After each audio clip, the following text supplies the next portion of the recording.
Do you ever feel like you don't quite understand what people are talking about? They talk about livelihoods and markets, but what's the difference? And how are they connected? I know it's confusing, and I felt like that too. Not exactly sure what everything means. Let me tell you a story.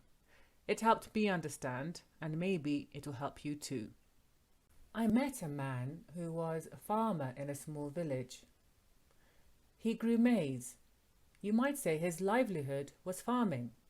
This means that all the skills, tools, activities that he and his family used to farm maize were part of that livelihood. Livelihood programming looks at making a living from the household or individual perspective.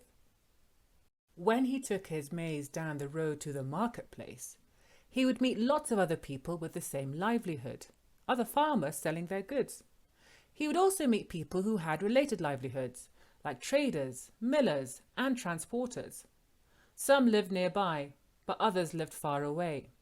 Even though they didn't always work in the same marketplace, they were part of the same market system.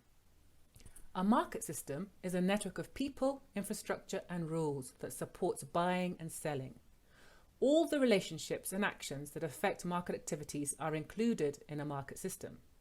For example, infrastructure includes things like roads and communication networks, while rules can be both formal and informal, like government policies or cultural norms about women in the marketplace. Market systems development programming looks at barriers within the system that may prevent target populations from making a good living. You might also hear people talk about value chains. These are very similar to market systems, but are focused on one particular product or service. You might also find multiple value chains in a market system. For example, in the maize market system, you might have a value chain for maize flour and another value chain for animal feed. Value chain programming focuses on improving a particular product or service to help households make a living. So, put all together, livelihoods are a way of making a living. To make a living, you might go to a marketplace, and you'll certainly engage in a market system. And different types of programming focus on different aspects of markets. Livelihoods programming focuses on the household perspective and capacity.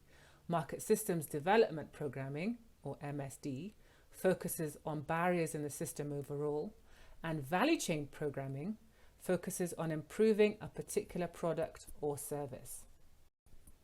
But what about jobs? Maybe you want to know how IGAs are different from jobs or being self-employed. IGA stands for Income Generating Activities, so it really means anything a person does to make money.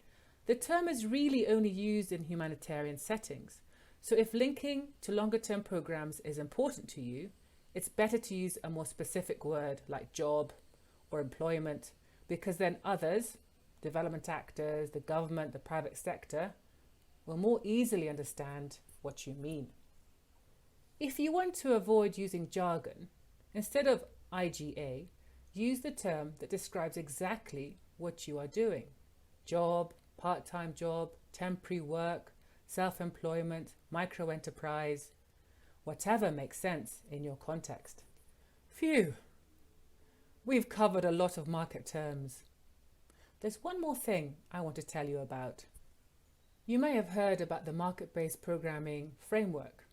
It explains different kinds of market programming, using markets, supporting markets, and market systems change.